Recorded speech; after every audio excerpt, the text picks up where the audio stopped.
mabuti ang kanilang mga mata ay hindi tayo nila makita at uunahan ko na sila.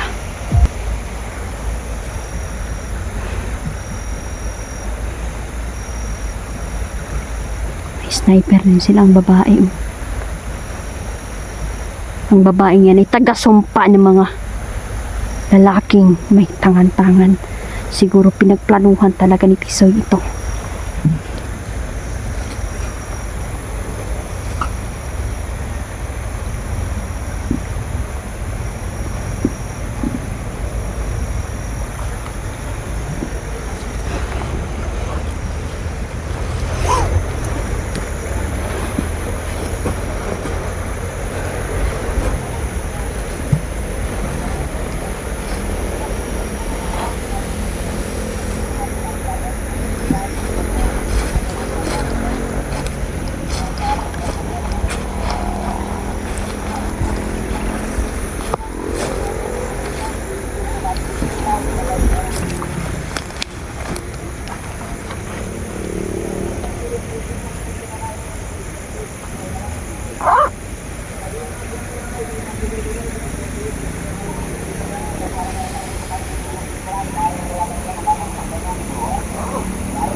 Tama si Gary. Napakatalas ng pang-amoy ng mga ito.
Hindi na ito magbabago mga idol.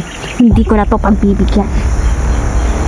May nirape siyang bata, 3. Rapist pala to.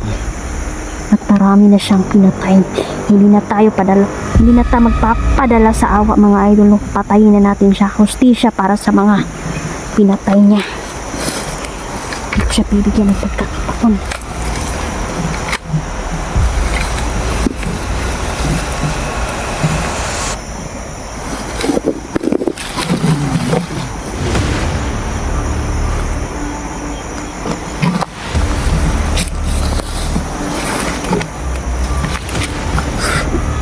Hirap ng daanan.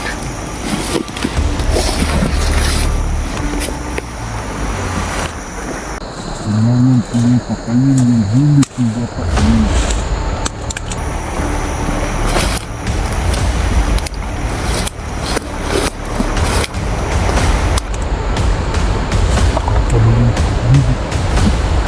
Kailangan mahanap namin yun. Patayin namin yun na tayo. Pag nakita namin yun. Isa yung taksin na kasama ko.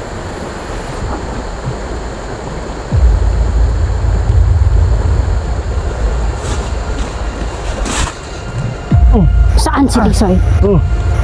Saan? Saan? Hindi ko alam. Busan. Hindi ko alam. Busan na kayong masama. Ang dami nyo nang pinatay at nirape na bata.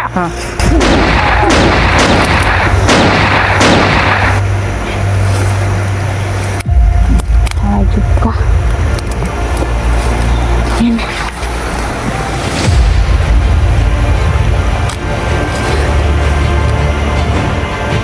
Sige, muna si Bibot.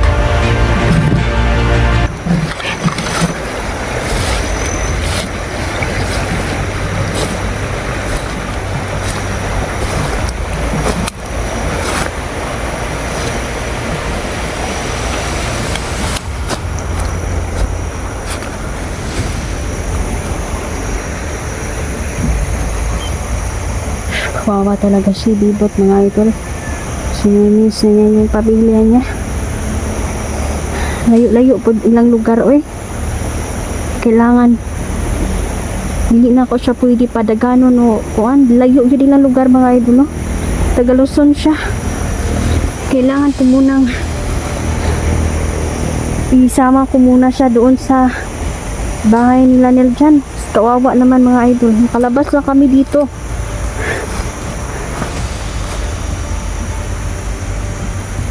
Kailangan tulungan ko muna siya bago ko siya pauwiin. Kawawa naman dumating sa kanilang pamilya. Wala man siyang dala.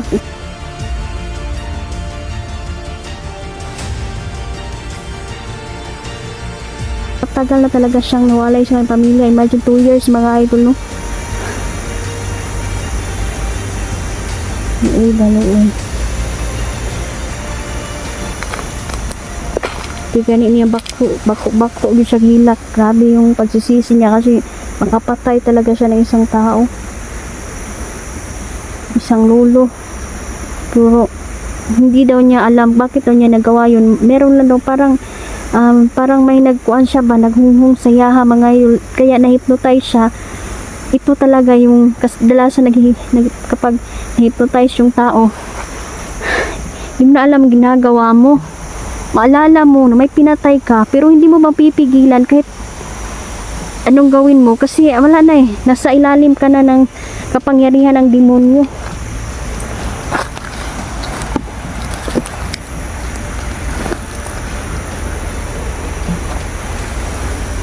Balikan ko muna siya.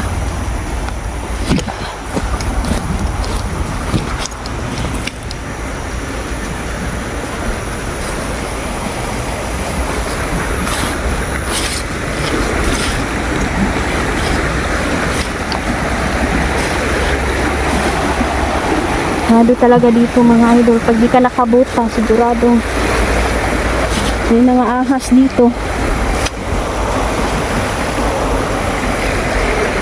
Kakagat ka talaga.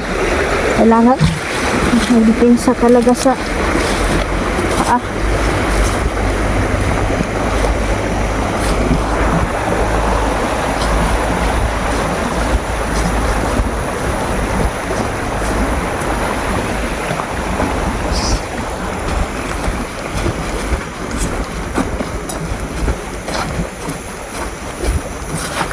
daw, bot?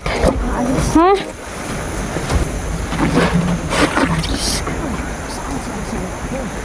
Kaya ka muna. Sinano daw siya mga idol man. Nalipong daw siya. Siguro pagod ba? Po muna tayo dito.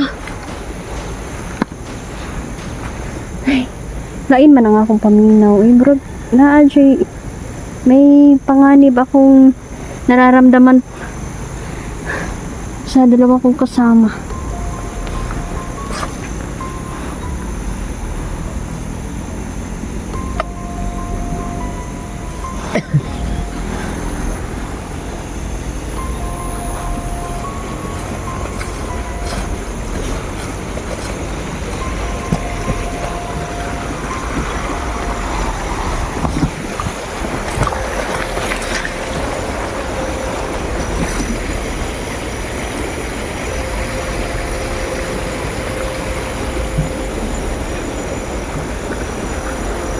Hawakan mo muna yung baril, ha?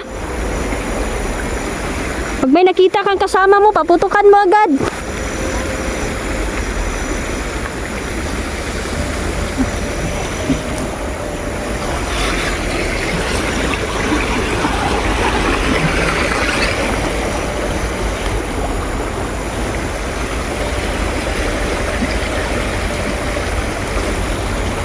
Yan mga idol, hindi lahat mga idol mabibigyan ng pagkakataon.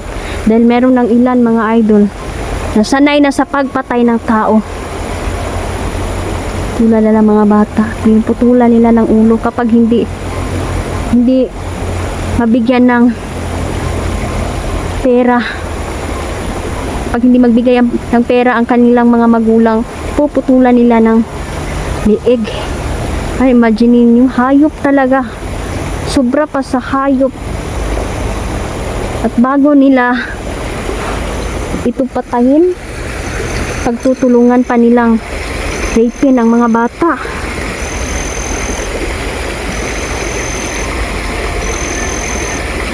Hindi talaga ako susuko mga idol, kahit buong buhay ko iaalay ko talaga para sa misyon na to.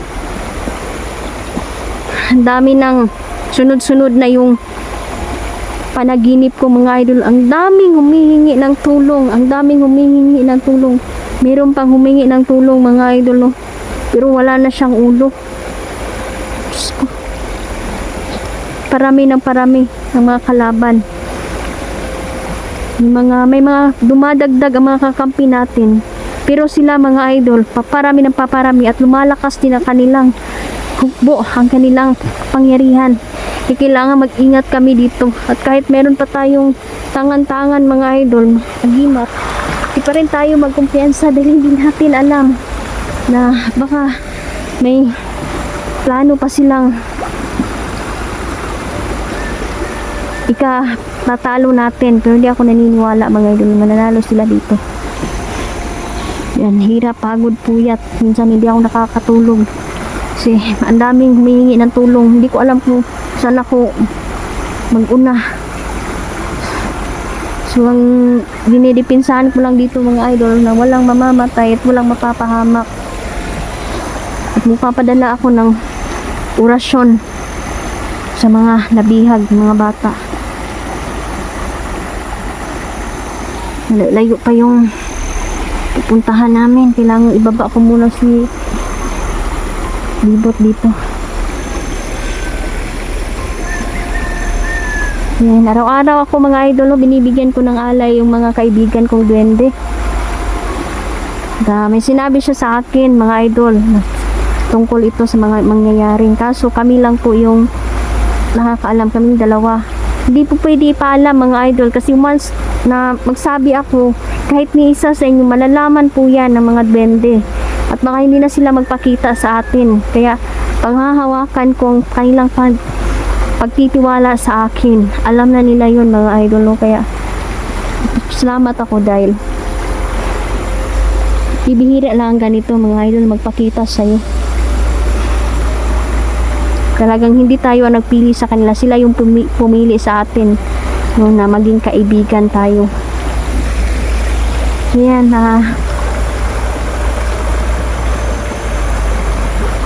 mag-cut off sa ako diri mga idol, no? So kailangan ko munang may gagawin lang tayo. At hindi pwede na makita ito sa camera mga idol, no? Well, malakas ang orasyon na to mga idol, na bibigkasin ko at baka mahilo ang mga makaririnig nito. Bawal po ito mga idol. So kailangan gawin ko to ng mag-isa. Kailangan mag-focus ako mga idol, no? So, ayan. Si Neljan, delikado si Neljan ngayon, sabi ni Gabay. Lalong lalo na maraming tauhan si Tisoy. Kaya sana hindi sila maghihiwalay. Yun lang yung kuan po sa ilaha ba, yun lang yung hiling po sa ilaha, na mag-ingat-ingat sa mga sinasabi.